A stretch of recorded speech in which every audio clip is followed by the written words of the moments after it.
গল্পকথন by Juthi চ্যানেলে আজকে শুনবেন হুমায়ুন আহমেদের লেখা একটি বিখ্যাত উপন্যাস কোথাও কেউ নেই। আজ পর্ব 14। পুলিশের হাঙ্গামায় বাকের এর আগেও দুবার পড়েছে। প্রথমবার ভয় ভয় করছিল। জিপে করে থানায় যাবার সময় তার বুক কাঁপছিল এবং প্রচণ্ড রকম পিপাসা বোধ হচ্ছিল। থানায় পৌঁছে অবশ্য ভয়টা কেটে গেল। ওসি সাহেব চমৎকার ব্যবহার করলেন। এমনভাবে কথাবার্তা বলতে লাগলেন যেন বাকের তার দীর্ঘদিনের চেনা মানুষ। চা সিগারেট খাওয়ালেন। ঘন্টা দুয়েক পর বললেন, আচ্ছা ভাই যান। কেনই বা তাকে এনেছিল, কেনই বা ছেড়ে দিয়েছিল, তা বাকের জানতে পারেনি, জানার চেষ্টাও করেনি। ইয়াদ অবশ্য খুব ছোটাছুটি করেছে, নানান জায়গায় টেলিফোন করেছে। সেই সব টেলিফোনের একটা ভূমিকাও হয়তো আছে। থানা সেকেন্ড অফিসার বাকেরকে নামিয়ে দিতে জিপ নিয়ে এলেন। লোকটির বয়স অল্প, বয়সের তুলনায় চেহারা বেশ কঠিন। কথা বলে খ্যাসখ্যাসে গলায়, কিন্তু লোকটিকে বাকেরের পছন্দ হয়েছিল। সে জিপে আসতে আসতে বলল, সবসময় মাস্তানরা কি করে জানেন, ক্ষমতার যে দল থাকে তার সঙ্গে সঙ্গে থাকে, তাদের টিকে থাকার স্বার্থেই তারা তা করে। ক্ষমতাসীন দলের ওদের দরকার, ওদেরও সরকারি সাপোর্ট দরকার। মাঝখান থেকে আমরা বসে বসে কলা চুষি। বাকের বলল, সরকারি দলের সাথে আমার কোনো সম্পর্ক নেই। সেকেন্ড অফিসার সে কথা তেমন গুরুত্ব দিল না। বিরস মুখে সিগারেট টানতে লাগলো। সস্তার সিগারেট। গন্ধে মাথা ধরে গেল বাকেরের। পুলিশের অফিসাররাও যে সস্তা সিগারেট খায় তা বাকেরের জানা ছিল না। সে সেপাইদের হাতেও 5 ফেবের প্যাকেট দেখেছে। দ্বিতীয়বার পুলিশ হাঙ্গামা হলো মঈনুদ্দিন ব্যাপারী নামের এক লোকের জন্য। সে বাকের এবং ইয়াদের নামে কেস করে দিল, দোকানে ক্ষতি সাধন ও লুণ্ঠন। অভিযোগও গুরুতর। মঈনুদ্দিনের কোমরে জোর ছিল। তার এক খালাতো ভাই প্রতিমন্ত্রী। কাজে পুলিশ এসে ধরে নিয়ে গেল বাকের এবং ইয়াদকে। সেবার 5 ঘন্টার মতো থাকতে হলো থানায়। এই 5 ঘন্টার মধ্যে কে বা কারা যেন মঈনুদ্দিন ব্যাপারীর দোকানে আগুন লাগিয়ে দিল। 5-6 লাখ টাকার জিনিস নিমেষে উধাও। দিনে দুপুরে 3টা বোমা ফাটল মঈনুদ্দিন সাহেবের বাড়ির সামনে। বাকের ছাড়া পেয়ে আসামাত্র মঈনুদ্দিন সাহেব কাঁদো কাঁদো মুখে দেখা করতে এলেন। জড়িত গলায় বললেন, একটা মিস আন্ডারস্ট্যান্ডিং হয়ে গেছে, অন্যের পরামর্শে পড়ে এই ব্যাপার। এখন আপনি যদি জিনিসটা ক্ষমার চোখে না দেখেন তাহলে তো খুব মুশকিল।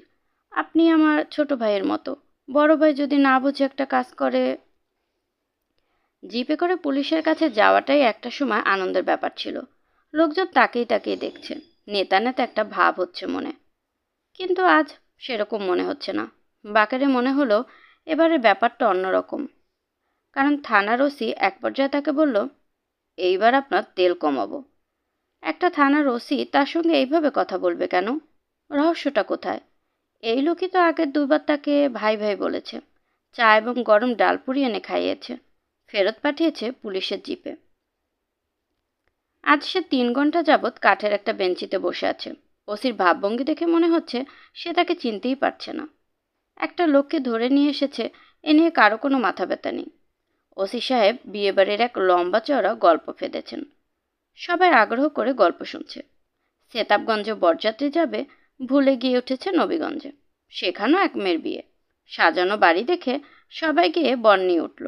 মাইকে গান টান বাজছে। কনে পক্ষীয়দের মধ্যে কানাঘুষা হচ্ছে। সবাই মুখ চৌচিয়ে করছে।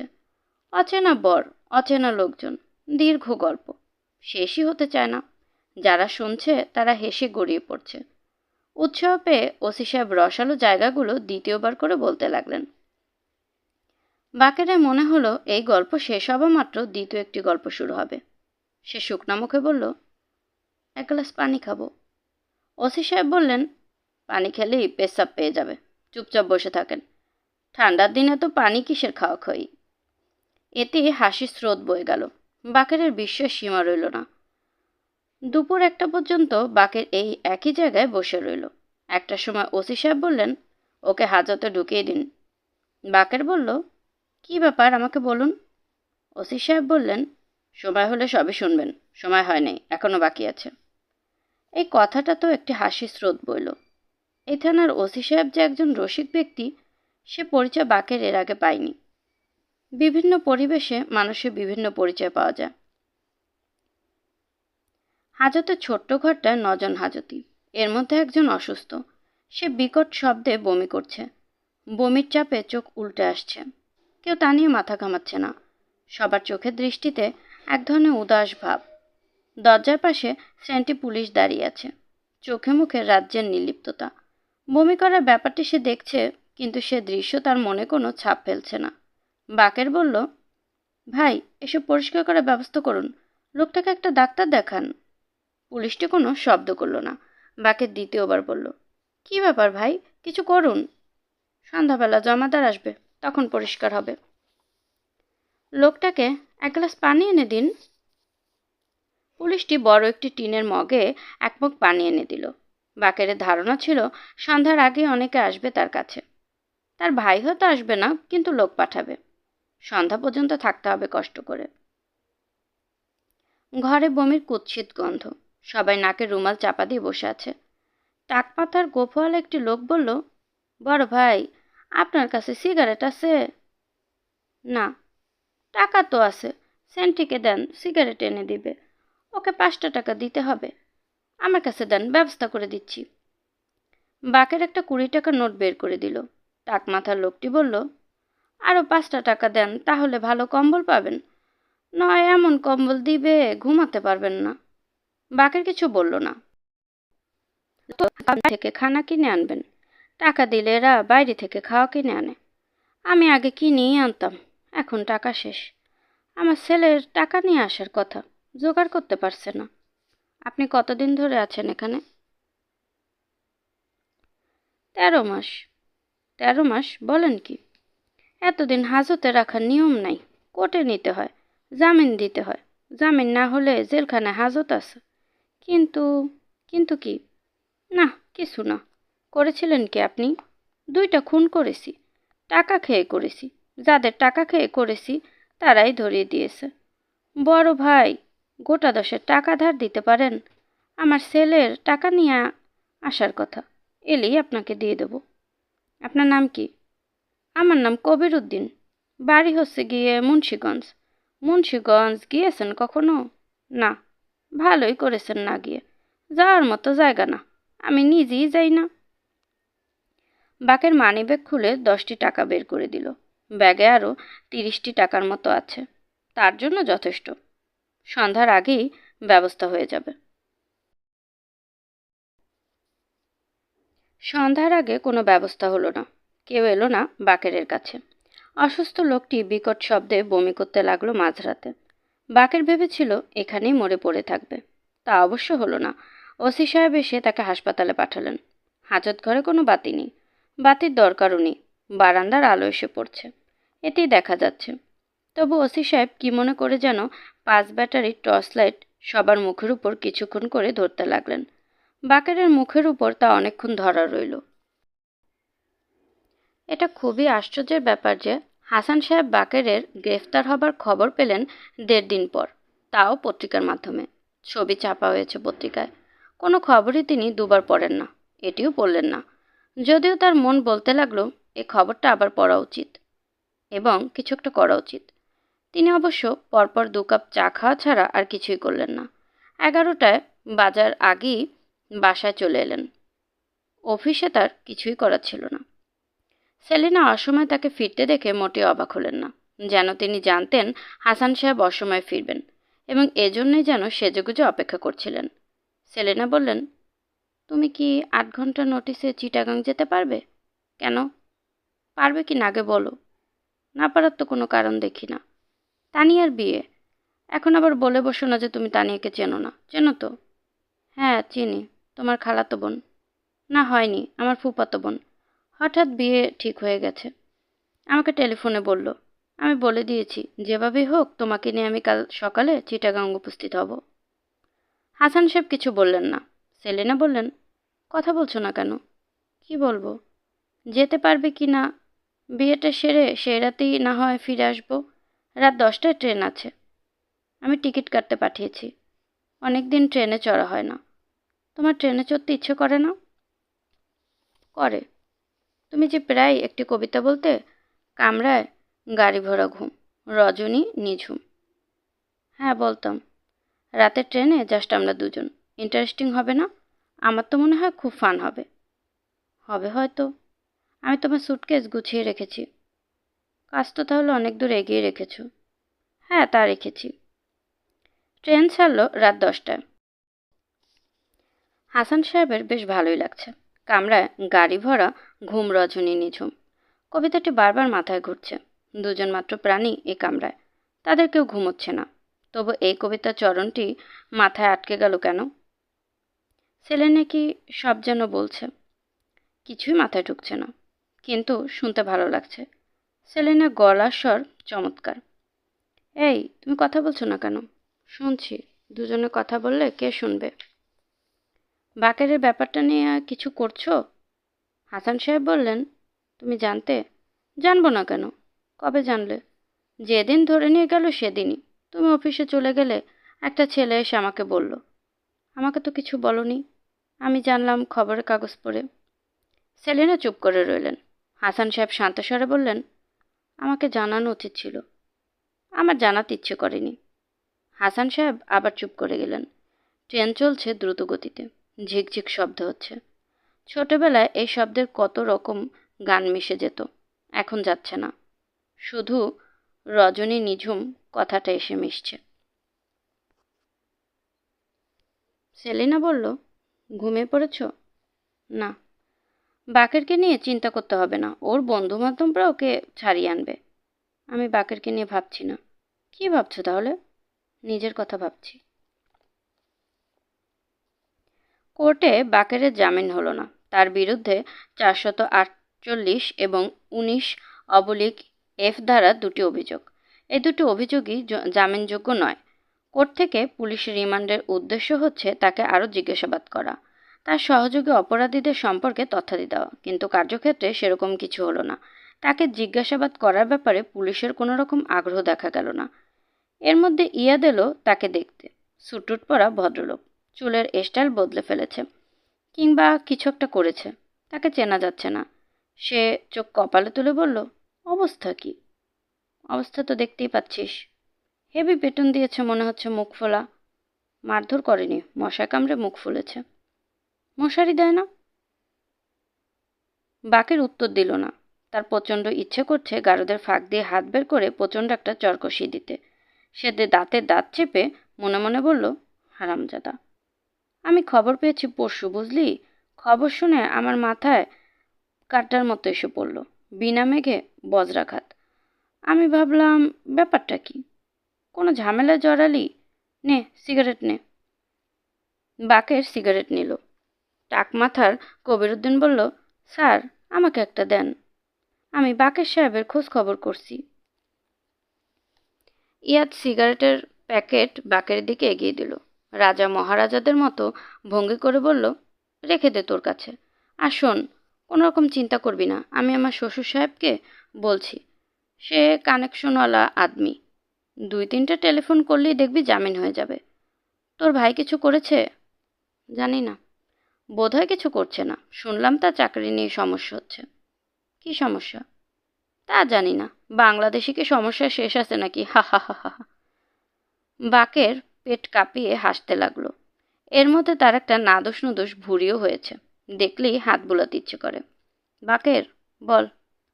আমার একটা নিউজ আছে। শ্রীলঙ্কা যাচ্ছি। তাই নাকি? হুম। আমার এক মামা শ্বশুর ম্যানেজ করে দিলেন ব্যবসার ব্যাপারে। ওখান থেকে নারকেল তেল আনাবো। ভালো। আমার বউ সঙ্গে যেতে চাচ্ছে, বুঝলি? দিন রাত ঘ্যান ঘ্যান করছে। নিয়ে যা। মেয়ে ছেলে কোথাও সঙ্গে নিতে আছে? ওই যে কি যেন বলে, পথে নারী বিবর্জিতা। আমিও চেষ্টা করছি, কিন্তু লাভ হবে না। এঁটেল মাটির মতো লেগে আছে। বাকে চুপ করে রইল। ইয়া তার সিগারেট শেষ করে উঠে থু করে একদলা থুতু ফেলল। চোখ মুখ কুঁচকে বলল, বড় গান্ধার জায়গা। বমি এসে যাচ্ছে। তুই কোনো চিন্তা করিস না। 24 ঘন্টার মধ্যে ছুটিয়ে নিয়ে যাব। কাউকে কোনো খবর টবর দিতে হবে? না। তুই যাচ্ছিস? হুম। কবিরউদ্দিন বলল, স্যার, আপনি বাকের সাহেবকে কিছু টাকা পয়সা দিয়ে যান। ওনার হাতে একটাও পয়সা নেই। ইয়াদ আশ্চর্য হয়ে মানিব্যাগ বের করলো। 2টি 100 টাকার নোট এবং কিছু খুচরা ছিল। 100 টাকার 2টি নোটই এগিয়ে দিল। বাকের টাকা নেবার ব্যাপারে কোনো আগ্রহ দেখালো না। হাত বাড়ালো কবিরউদ্দিন। মুখ ভর্তি হাসি নিয়ে বলল, যাবার আগে ওসি সাহেবকে একটু স্যার বলবেন আমাদের দেখাশোনার জন্য। একটা এক্সট্রা কম্বল পেলে স্যার খুব ভালো হয়। 7 দিনে পুলিশ রিমান্ডের সময়সীমা শেষ, কিন্তু পুলিশ আরও 7 দিনের সময় চাইল। কোর্ট সময় মঞ্জুর করলো। বাকের পুরনো হাজতঘরে ফিরে এলো। কেউ তার সঙ্গে দেখা করতে এলো না। প্রথম 7 দিন পার করতে যতটা খারাপ লাগছিল, দ্বিতীয় 7 দিনে ততটা খারাপ লাগলো না। কারণ কবিরউদ্দিন কিভাবে যেন গাঁজার ব্যবস্থা করে ফেলেছে। গাঁজাটা বেশ ভালো জিনিস, টানার জন্য কলকে লাগে না। সিগারেটের তামাক ফেলে দিয়ে ভেতরে গাঁজা ভরে চমৎকার টানা যায়, ভালোই লাগে। প্রথম খানিকক্ষণ মন খুব কোমল হয়ে যায়, কাঁদতে ইচ্ছে করে খুব ভালো ভালো কাজ করতে, মানুষের দুঃখ কষ্ট দূর করে দিতে। সে কোমল ভাবটা দীর্ঘস্থায়ী হয় না।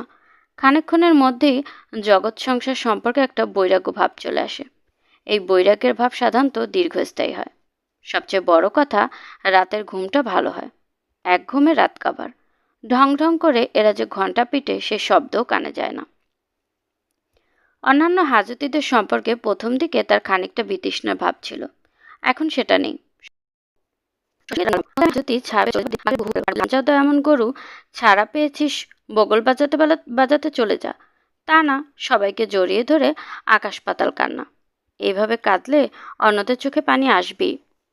বাকেরের গলা ভার হয়ে গেল, চোখ ঝাপসা হয়ে গেল।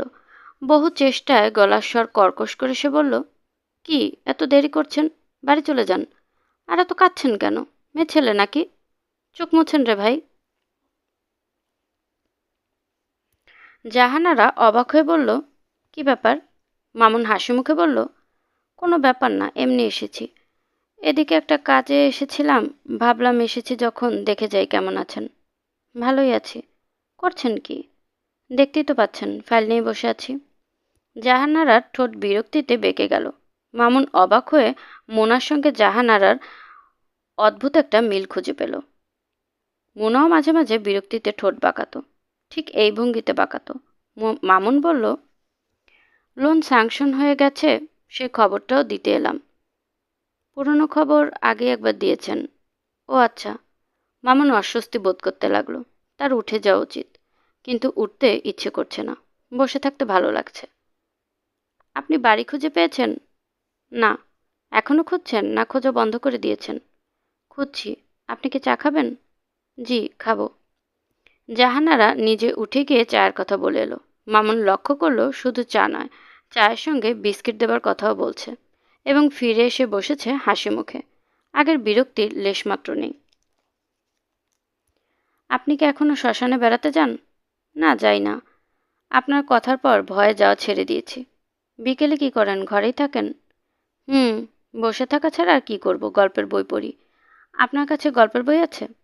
আছে, কাল নিয়ে আসবো, অনেক আছে। বলেই মামুন একটু চমকালো, কারণ গল্পের বই তার কাছে নেই।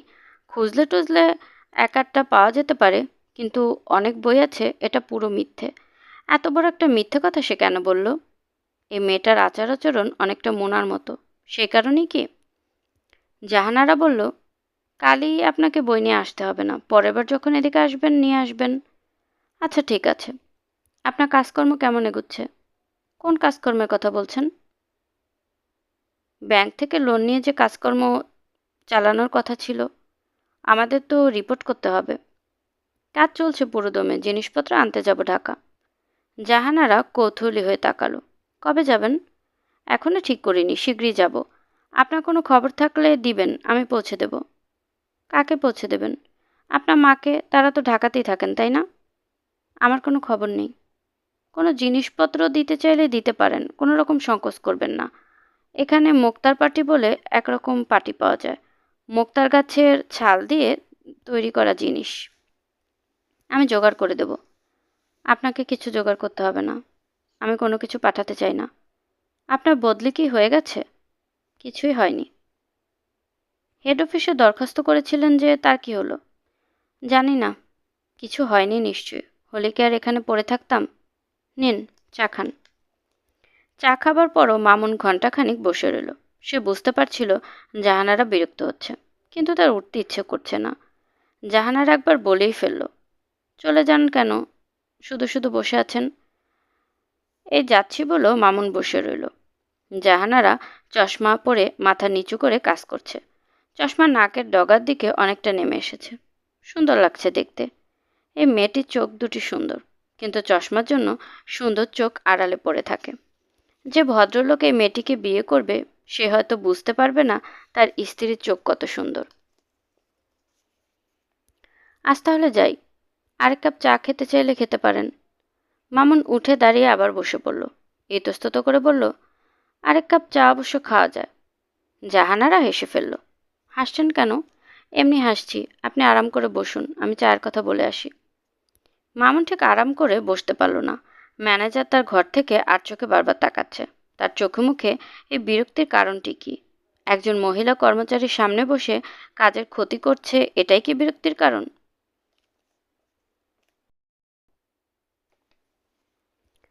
গল্পের বই খুঁজতে গিয়ে মামুন বাড়িঘর চষে ফেলল। কিছুই নেই। পুরানো কিছু মাসিক পত্রিকা পাওয়া গেল, নাম সোনার দেশ। উইপোকা সেসব ঝাঁঝা করে ফেলেছে। মার ঘরে পাওয়া গেল হজরত আলীর জীবনী এবং তাপসী রাবেয়া। হজরত আলীকে উইপোকা কাবু করতে পারেনি, কিন্তু তাপসী রাবেয়াকে ছিন্নভিন্ন করে ফেলেছে। মামুন নিশ্চয়ই হজরত আলীর জীবনী নিয়ে জাহানার কাছে যেতে পারে না। অথচ সে বলে এসেছে অনেক বই আছে। এখন যদি গিয়ে বলে কোনো বই নেই, তাহলে ব্যাপারটা খুব খারাপ হবে। বানিয়ে কিছু একটা বললে কেমন হয়? চোখ কপালে তুলে বলতে পারে, আর বলবেন না, সব বই উধাও। কয়েকদিন ছিলাম না, এখানে বাড়ি সাফ করে দিয়েছে। ধর্মের কয়েকটা বই ছাড়া কিছু নেই। কিন্তু কথাটা কি বিশ্বাসযোগ্য হবে? এ অজ জায়গায় লোকজনদের এতটা সাহিত্যপ্রীতি থাকার কথা নয়। কিছু বই আনিয়ে নিলে কেমন হয়? মুনাদের বাড়ি ভর্তি বই। বকুলে বই পড়ার শখ। মুনাকে কতবার দেখেছে বই কিনছে। সেই সব বই বকুল নিশ্চয়ই শ্বশুরবাড়ি নিয়ে যায়নি। মামুন রাতে খাওয়া দাওয়া শেষ করে চিঠি লিখতে বসলো। অনেক দিন পর মুনাকে লিখছে। কেমন যেন সংকোচ লাগছে লিখতে। আগে কত সহজে লিখত, প্রিয় মুনা। কিন্তু এখন প্রিয় শব্দটি পর মনে হলো শব্দটা মানাচ্ছে না। কিন্তু শুধু মোনা দিয়ে চিঠি শুরু করতে ইচ্ছে করছে না। দু এক লাইনে চিঠি শেষ করবে ঠিক করেও দীর্ঘ চিঠি লিখে ফেলল। প্রিয় মোনা, একটি বিশেষ প্রয়োজনে লিখছি। চিঠি পাওয়া মাত্র তুমি আমাকে গোটা দশেক ভালো গল্প উপন্যাস ভিপি করে পাঠিয়ে দিবে। তোমার অফিসের কোনো বেয়ারাকে বললেই সে ভিপি করে দেবে। আমার অত্যন্ত প্রয়োজন। একা থাকি তো কিছুই করার নেই। সন্ধ্যার পর মনে হয় ভূতের বাড়িতে বাস করছি। রাত 10টা পর্যন্ত জেগে থেকে ঘুমোতে যাই। সঙ্গে সঙ্গে ঘুম এলে বাঁচতাম, তা আসে না। কোনো কোনো দিন 12টা পর্যন্ত বেজে যায়। গ্রাম দেশে রাত 12টা ভয়াবহ ব্যাপার। মনে হয় অন্য কোনো ভুবনে বাস করছি। গল্পের বই থাকলে সময়টা কাটবে। মোনা, একটু আগে যে কথাটা লিখেছি সেটা ঠিক না। বইগুলো আমার জন্য না, জাহানারা নামের এক মেয়ের জন্য। তোমাকে আমি একসময় বলেছিলাম যে আমি কোনোদিন তোমার সঙ্গে মিথ্যা কথা বলবো না। তবু শুরুতে বলে ফেলেছি। কেন বললাম? কারণ আমার মনের মধ্যে একটা ভয় ছিল তুমি কি নাকি মনে করো। যদিও আমি জানি তোমার জন্য এইসব ক্ষুদ্র ঈর্ষার কোনো ব্যাপার নেই। এবার জাহানারার কথা বলি। কৃষি ব্যাংকের সেকেন্ড অফিসার। এখানে একা একা থাকে। তোমার সাথে মিল আছে, তার মধ্যে কঠিন একটা ভাব আছে। যখন বিরক্ত হয় তোমার মতো ঠোঁট বাঁকিয়ে দেয়। তুমি নিশ্চয় ভাবছো মেয়েটিকে নিয়ে এত কথা লিখছি কেন। লিখছি কারণ লেখার কিছু নেই। অথচ আমার ইচ্ছে হচ্ছে বিরাট একটা চিঠি লিখতে। মুনা, আমি খুব একা হয়ে পড়েছি। রোজ রাতে ঘুমোতে যাবার সময় খুব মন খারাপ হয়। তুমি ওই ব্যাপারটা নিজের মনে গেঁথে রেখে নিজে কষ্ট পাচ্ছ, আমাকেও কষ্ট দিচ্ছ। আমি কতবার তোমাকে বলবো আমি ফেরেশতা নই। আর তাছাড়া ফেরেশতারাও মাঝে মধ্যে ভুল করে, করে না? তুমি কি বলতে পারবে যে এই জীবনে তুমি কোনো ভুল করনি? না, তুমি বলতে পারবে না। আচ্ছা মোনা। এ পর্যন্ত লিখে মামুন চিঠিটা গোড়া থেকে পড়ল এবং মনে হলো চিঠিটা খুব বাজেভাবে লেখা হয়েছে। এই চিঠি পাঠানোর কোনো মানে হয় না। সে চিঠি টুকরো টুকরো করে ফেলে দিল। জাহানারা অফিসে নেই। ম্যানেজার সাহেব বললেন, উনি আসেননি। আপনার কিছু বলার থাকলে আমাকে বলুন। মামুন বলল, ওনার জন্য একটা বই এনেছিলাম, আমার কাছে দিয়ে যান, পৌঁছে দেব। উনি আসেননি কেন? শরীর ভালো না, গাল ফুলেছে, বোধহয় মামস। বলেন কি? তাহলে তো দেখতে যেতে হয়। ম্যানেজার বিরক্ত চোখে তাকিয়ে রইল। মামুন বলল, বেচারি বিদেশে অসুখে পড়েছে, স্থানীয় মানুষ হিসেবে আমাদের একটা দায়িত্ব আছে, কি বলেন? ম্যানেজার সাহেব কিছুই বললেন না। ডাক্তার দেখেছে তো? হ্যাঁ, দেখছে। মামসের একটা ভালো কবিরাজি চিকিৎসা আছে। ধুদুল পাতার রস, বটগাছের শিকড় এবং মধু, এই তিনটা একত্রে মিশিয়ে পোলটিস করে দিতে হবে। আমার একবার মামস হয়েছিল, দেয়া মাত্র আরাম হয়েছে।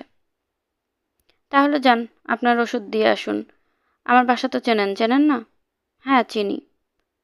জাহানারা মামুনকে দেখে মোটেই অবাক হলো না, যেন সে জানতো সে আসবে। মামুন বলল, আপনাকে দেখে কি মনে হচ্ছে জানেন? মনে হচ্ছে দুগালে দুটো কমলা লেবু ঢুকিয়ে বসে আছেন, তাকানো যাচ্ছে না। কই, আপনি তো দিব্যি তাকিয়ে আছেন। বই এনেছি আপনার জন্য। কি বই? হজরত আলীর জীবনী। জাহানারা তাকিয়ে রইল। মামুন হাসি মুখে বলল, ওই দিন আপনাকে মিথ্যা কথা বলেছিলাম, বাড়িতে কোনো বই নেই, আমি ঢাকা থেকে নিয়ে আসব। আপনি বসুন। মামুন বসল। ছোট্ট একটা ঘর, সুন্দর করে সাজানো, বুকশেলফ ভর্তি বই। জাহানারার হাতেও একটা বই। সে বইয়ের পাতা মুড়তে মুড়তে বলল, বেশিক্ষণ থাকবেন না, আপনারও হবে। হলে তো ভালো, নো প্রবলেম। খাওয়া দাওয়া কী করছেন? বার্লি খাচ্ছি, সলিড কিছু গিলতে পারি না। আপনি কি চা খাবেন? চা কে দেবে? কে দেবে সেটা আমি দেখব, আপনি খাবেন কিনা বলুন। খাবো। জাহানারা উঠে ভেতরে চলে গেল। কিছুক্ষণের মধ্যেই ফিরে এলো চা নিয়ে। এত তাড়াতাড়ি কিভাবে করলেন? আমি করিনি, ভাবি করে দিয়েছেন। আপনি চা খেতে খেতে একটি সত্যি কথা বলবেন? বলুন, কি জানতে চান? আপনি কেন আসেন আমার কাছে? মামুন কিছু বলতে পারল না, চায়ে চুমুক দিতে লাগলো। জাহানারা শাড়ি দিয়ে ফোলা গাল ঢেকে চুপচাপ বসে রইল। তার বসার ভঙ্গি বলে দিচ্ছে সে প্রশ্নের জবাব চায়। বলুন, কেন আসেন? আমি আজ উঠি? উঠবেন তো বটেই। সারাদিন আমার ঘরে বসে থাকার জন্য আপনি নিশ্চয় আসেননি। কেন আপনি আমার কাছে বারবার আসেন এটা বলে চলে যান। মুনার সঙ্গে আপনার চেহারা খুব মিল আছে, আচার আচরণও দুজনের একরকম। দুজনের প্রকৃতি খুব কঠিন। আপনার সাথে যখন কথা বলি তখন মনে হয় মুনার সাথেই কথা বলছি, এজন্যই আসি। মুনাকে? ওর সঙ্গেই আমার বিয়ের কথা। বিয়েটা কবে? ওসব চুকে বুকে গেছে, বিয়ে হচ্ছে না। কেন? ওনার কি অন্য কোথাও বিয়ে হয়েছে? না, তা হয়নি। ও সেরকম মেয়ে নয়। এর পরের বার আমি যখন ঢাকায় যাব তখন আমাকে ওনার ঠিকানা দিবেন, আমি ওনাকে বুঝিয়ে বলবো। আপনার ওকালতির দরকার নেই। আচ্ছা, আমি উঠি। মামুন উঠে দাঁড়ালো। জাহানারা বলল, প্লিজ আপনি একটু বসুন। আমার কথায় রাগ করে এভাবে চলে গেলে আমার খুব খারাপ লাগবে। মামুন বসল। দীর্ঘ সময় দুজনে কেউই কোনো কথা বলল না। শওকত সাহেবের মনে হলো কে যেন এসে তার বুকে বসেছে। যে বসেছে সে মানুষ নয়, বিশাল কোনো একটি জন্তু, যার গায়ে বোটকা গন্ধ। জন্তুটি শুধু বসেই নেই, প্রকাণ্ড থাবা বাড়িয়ে তার গলা চেপে ধরতে চাইছে। তিনি বুঝতে পারছেন গলা চেপে ধরা মানেই মৃত্যু। কাজেই তিনি প্রাণপণ চেষ্টা করতে লাগলেন যাতে জন্তুটি তার গলা চেপে ধরতে না পারে। শওকত সাহেবের মুখ দিয়ে ফেনা বেরোতে লাগলো। তিনি গোঙানির মতো শব্দ করতে লাগলেন। ঠিক তখন মুনা ডাকলো, মামা, দরজা খোলো। কি হয়েছে? চিৎকার করছো কেন? শওকত সাহেব চোখ মেললেন। জন্তুটি নেই, স্বপ্নই দেখছিলেন। কিন্তু ঠিক স্বপ্নও বোধ হয় নয়, সমস্ত ঘরময় বোটকা গন্ধ। গন্ধ কোত্থেকে এলো? মামা, দরজা খোলো। কি হয়েছে তোমার? তিনি বিছানা ছেড়ে উঠলেন। ঘড়ি দেখলেন 2টা 10। অনেকখানি রাত সামনে পড়ে আছে, জেগে বসে কাটাতে হবে। বাকি রাতটা এক ফোঁটাও ঘুম আসবে না। তিনি ক্লান্ত পায়ে এগিয়ে গিয়ে দরজা খুললেন। স্বপ্ন দেখছিলে নাকি মামা? হুম। নাও, পানি খাও। শওকত সাহেব পানি খেয়ে বিড়বিড় করে বললেন, তুই কি এই ঘরে কোনো বোটকা গন্ধ পাচ্ছিস? না তো। আমি পাচ্ছি। ইঁদুর মরে পড়ে থাকলে যেরকম গন্ধ হয় সেরকম।